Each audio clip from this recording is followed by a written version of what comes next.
Hello and thank you for joining us on a special edition of Chicago Tonight. I'm Brandis Friedman. Paris Schutz has the evening off. Tonight is the latest in our series, WTTW News, A Safer City. Every Monday in July and August, we're devoting our entire program to the issues of public and community safety. We'll also be prioritizing public safety in our online coverage as well at WTTW.com/safercity. Tonight, a deep dive into police and community relations. Here's what we're looking at. The Chicago Police Department is 5 years into a consent decree, a look at where reforms stand. How community members and police can build better relationships. We all have our place in the world. Why not make your place helping young people? And a local police officer on showing up for the city's youth. All that right after this. Chicago Tonight is made possible in part by Alexandra and John Nichols, the Jim and Kay Mabey family, the Polk Brothers Foundation, and the support of these donors.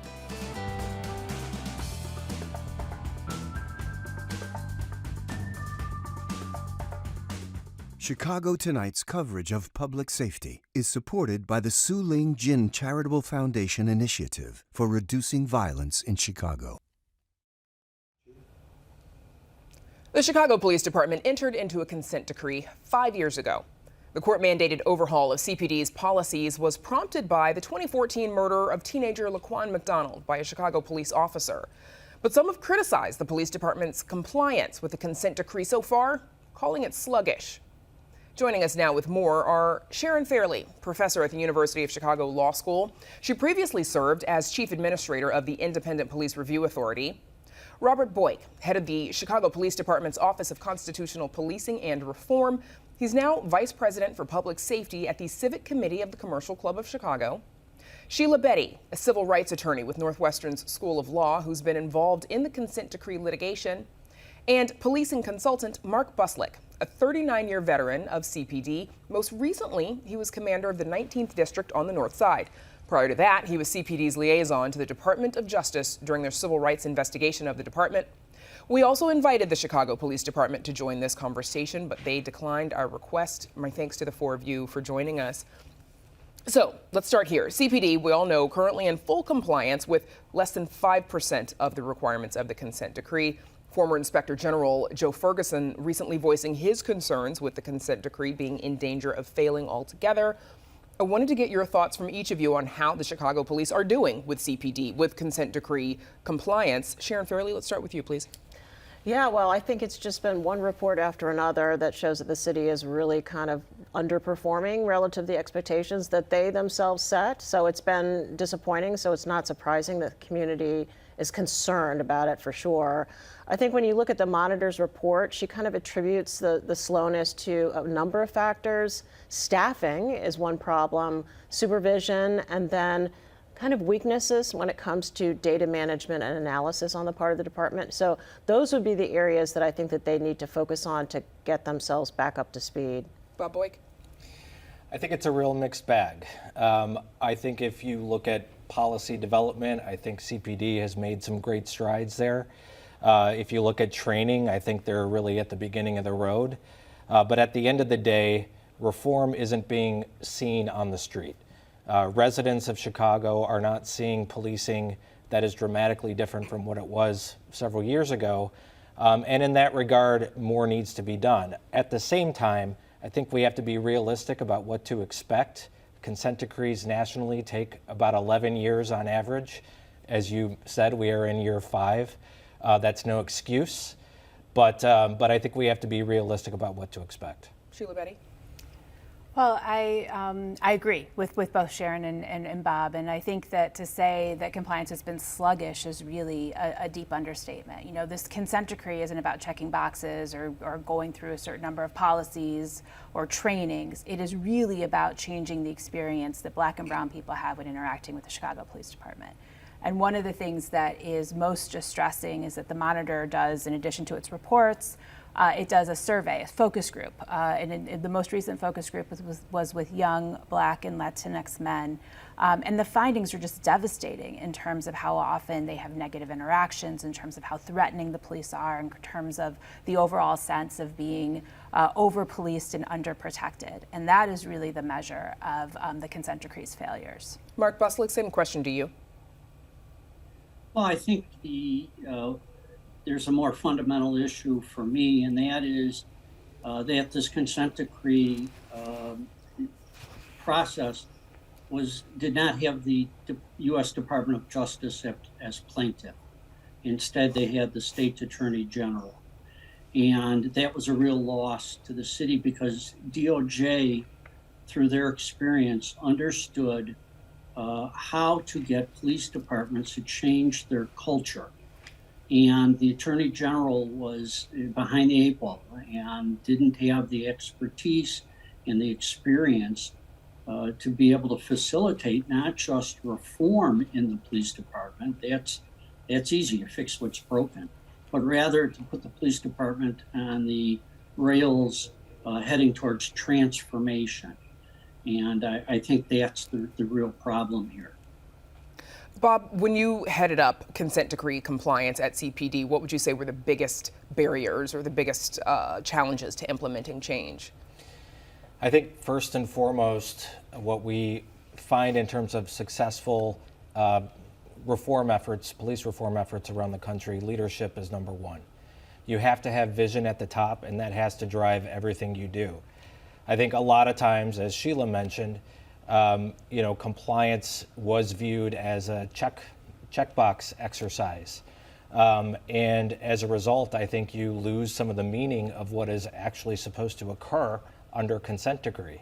I think right now is a real pivotal moment. We have a new superintendent about to take the helm, assuming that he is confirmed. And I think it's a real opportunity to reset expectations within the department.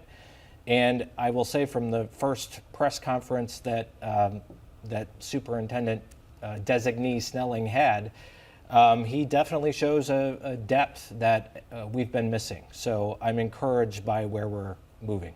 If Mark, I may, Brandis, please. I'd love to jump in and just say I agree with Mark. I think that the DOJ, in addition to just filing a lawsuit, they bring with it resources and expertise from years and years of experience working with police departments across the country, working on reforms of this nature. And so that may be part of the issue. And then also, in agreeing with Bob, leadership is tremendously important for any organization that needs fundamental change. This is an organization that's 13,000 people.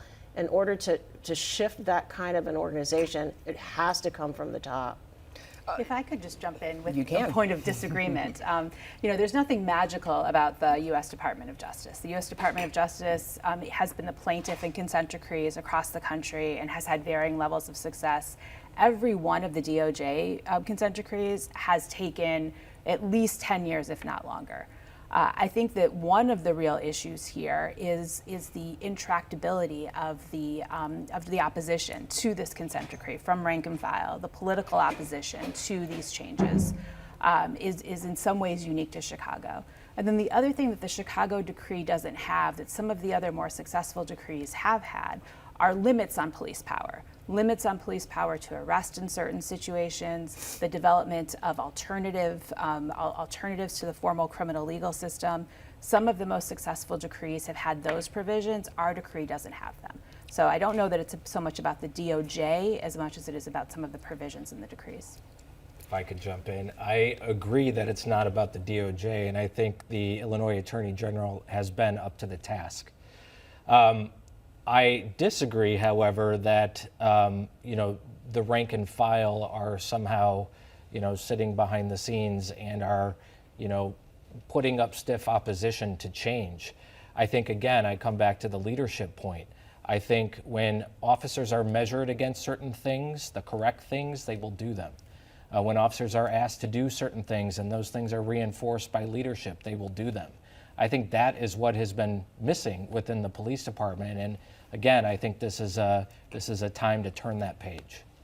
Mark, I want to get you back in here because it seems like we've talked a good bit about other police departments in other parts of the country, Seattle, LA, New Orleans, Baltimore, all having had or have consent decrees. Are those departments, are they making more progress necessarily? Well, I think they are, only because they've been under decrees for longer, decrees or settlement agreements.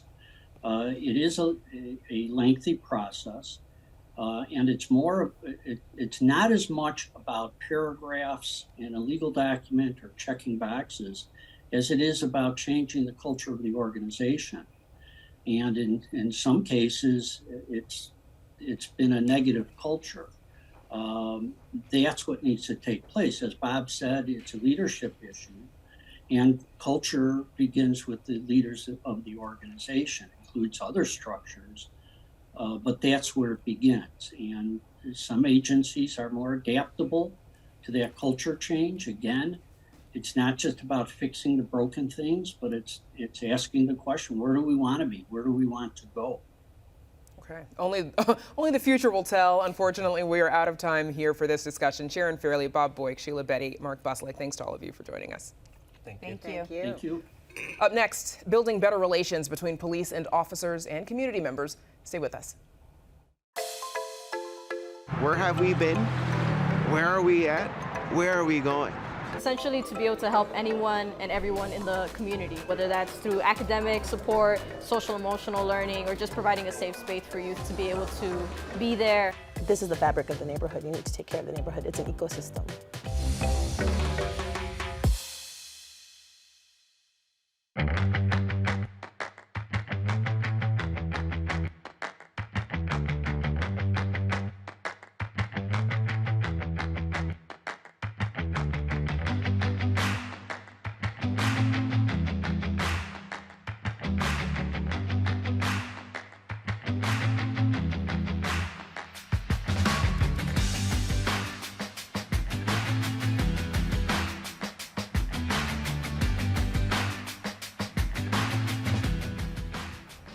Larry Snelling will become Chicago's next police superintendent if confirmed by City Council.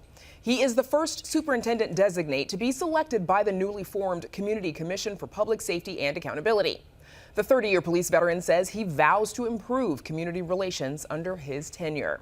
Joining us now with more on building better police community relations are Andre Zayas, a retired Chicago police sergeant, Baltazar Enriquez, president of the Little Village Community Council, Carrie Steiner, a former Chicago police officer turned psychologist and owner of the First Responder Wellness Center, and Reverend Waltrina Middleton, executive director of the Community Renewal Society. Welcome back. Thanks to all of you for joining us.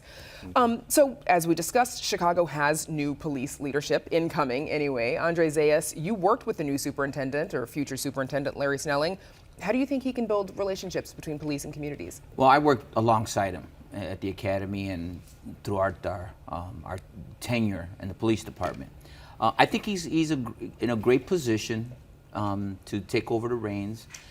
He understands the academic aspects, the history, and how to deliver a message. I mean, he's a teacher, he's a mentor. One of the fundamentals of law enforcement is that we have to remember we're teachers and mentors, and he is the tip of that spear.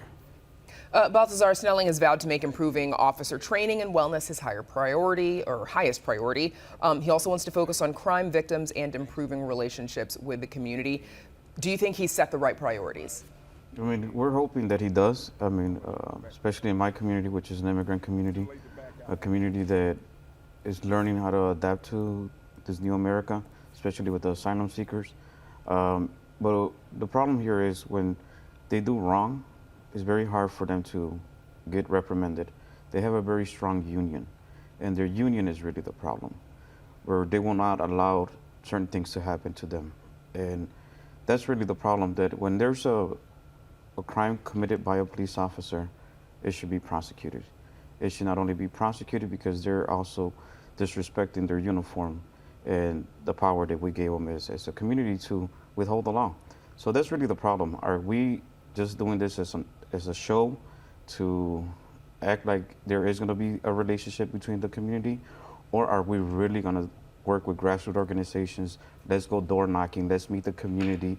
Let's have like the DCO officers that are easily to contact and are finding solutions to our little issues. And then we begin trusting each other. And now that we trust each other, I could then tell you, hey, I know who shot that person. Hey, I know how to resolve the crime, because there is that relationship. But right now, we can't even trust our own police department in our district. Reverend Middleton, we now have the Community Commission for Public Safety and Accountability, as we mentioned, the body that is helping to be a community voice in policing. Do you think that this is enough to improve community relations?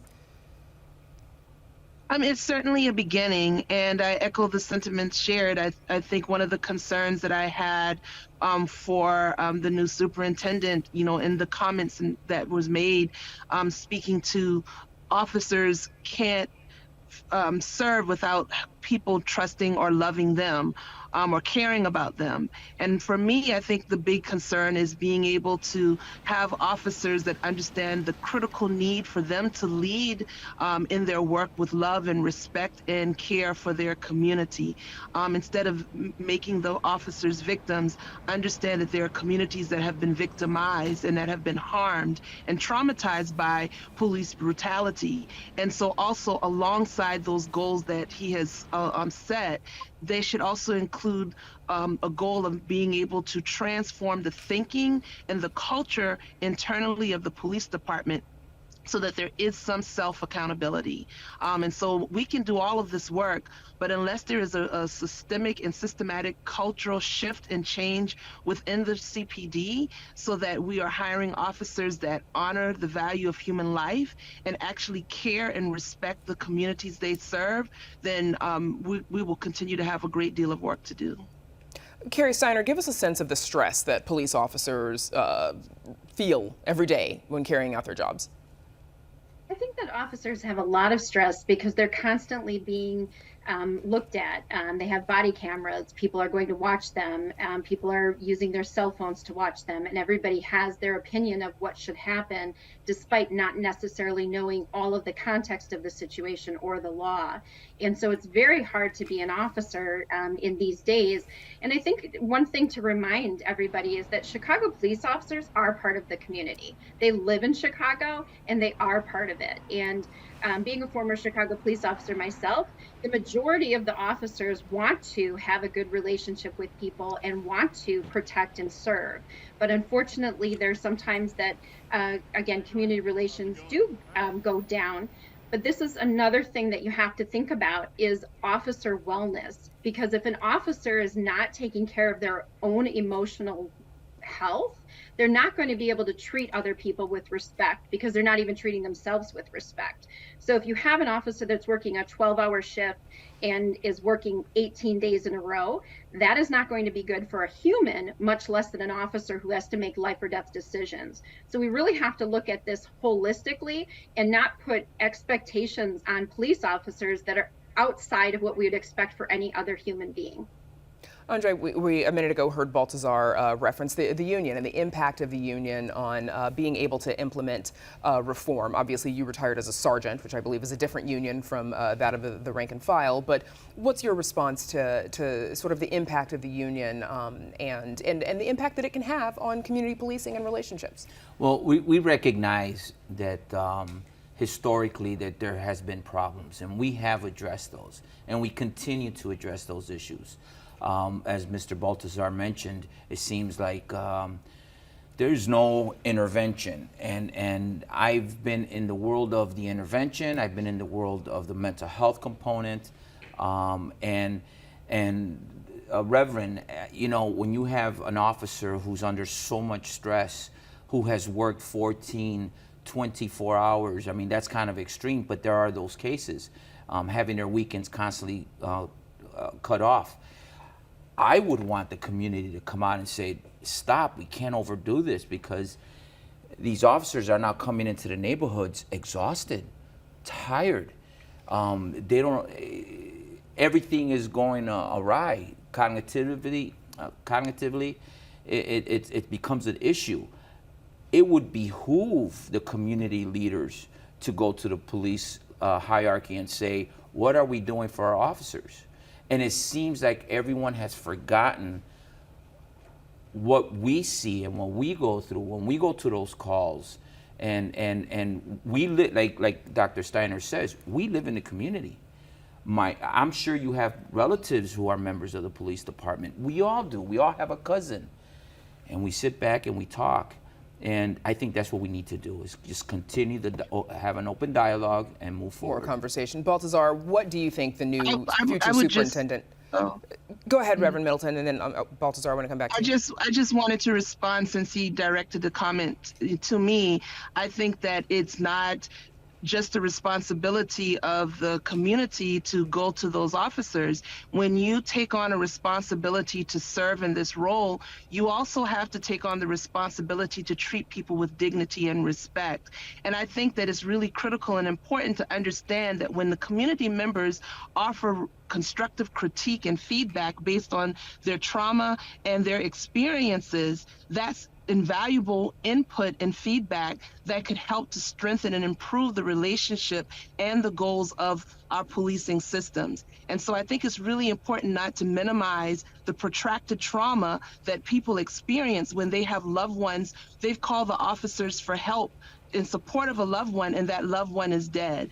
And I may not be a police officer, but I also serve in trauma in our local hospitals. And so I see the results in very personal and direct ways as well, from my point of view as a citizen and as a person of public service as well. So I think that it's really critical to honor the voices of those who are directly and disproportionately impacted by the culture of violence within the police department. We're just about out of time. I want to get Baltazar back in here one more time. What do you think the next superintendent, the superintendent designate, could do to help build that trust between residents and the community and police officers in a few seconds? So, I mean, basically, it's very simple. We have done recruitment days in our office. We have recruited about 101 officers in 2017. We work along with the Latin American Police Association and the Puerto Rican Police Association, and we trained, or we learned to. So you're saying by the community helping to organize, bringing in those officers, you're able to help get officers that can form a better relationship and stay in the community. That is a good place to leave it. Andre Zayas, Baltazar Enriquez, Reverend Waltrina Middleton, and Carrie Steiner. Thanks to all of you for joining us. Thank you. Thank you. Thank you. Up next, how a local police officer is supporting youth in his community. But first, a look at the weather.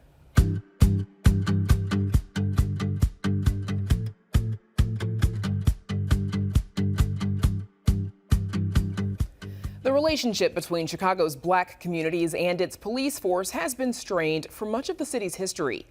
Kenneth Griffin, a Chicago police officer and founder of the nonprofit No Matter What, says changing that will require more and better interaction between police and communities. And he says it's something that's critical to helping youth survive. Here, Griffin explains how he says people of all walks of life need to show up to give Chicago's young people the resources and support they deserve. I'm Kenneth Griffin. I'm the founder of No Matter What. I grew up in Inglewood on the south side of Chicago, and I'm a police officer. And so I recognized a long time ago that a lot of our young people go through stuff that they shouldn't have to go through, but have a will to succeed no matter what they go through. So no matter what, we invest in the youth through job readiness training, mental health healing, and mentorship. There's an opportunities to invest in them and show them that no matter what it is that you're dealing with, no matter what you're going through in life, you can make it. So when I was a kid, there was no connection between myself and the police. Most of the times that I ever came across the police was negative. At the end of the day, that's what's missing between a lot of it, is just the lack of understanding and the ignorance from each side. I tell people all the time that our kids aren't bad. They just haven't met the right people yet. So as a police officer, I have to bridge the gap. I have to show young people that, hey, I'm a police officer, but I love you. So I try to make every interaction I have with young people an amazing interaction. On Juneteenth, the building was gifted to us by the Cook County Land Bank for us to be able to do youth programming out of. So although I'm a police officer, I actually went to school to be a chef. And so on the very top floor of the building, We're going to turn it into a full kitchen where kids can come and learn different culinary programs. We are going to put a first responders room in there because we recognize that our first responders sometimes need a break. So when they're going on break, they can come in here and relax. They can interact with the kids because we truly believe that in order to do better in the community and for things to be better in the community, the police and the community has to come together. We're going to turn the basement into an art center because we recognize that young people love art. Last year over here in Inglewood, we unfortunately lost the Whole Foods. When that closed, we wanted to do something for the community where they can get their produce, their tomatoes, their cucumbers, their watermelon, anything that we can grow out here in the garden, we'll grow it for them. I always say that you show me a kid that terrorizes the community, and I'll take that same kid and show you how the communities terrorize him with lack of resources. And so to be able to be a resource for these young people and give them the exposure that they need to see the world, to be able to do things that they don't get to usually do, it's very fulfilling. You show love to that one kid and that kid will pass it on to another kid. And that's how we create a chain of love. We all have our place in the world. Why not make your places helping young people? At the end of the day, the community is made up of many different people, many different occupations. Let's bring it all together for our young people so we can heal our community. And Kenneth Griffin says he's looking for people with skills that they can share with teens as they rehab their building to join the mission. You can visit our website for more details. And that's our show for this Monday night. Join us tomorrow night at 5:30 and 10. Now, for all of us here at Chicago Tonight, I'm Brandis Friedman. Thank you for watching. Stay healthy and safe, and have a good night.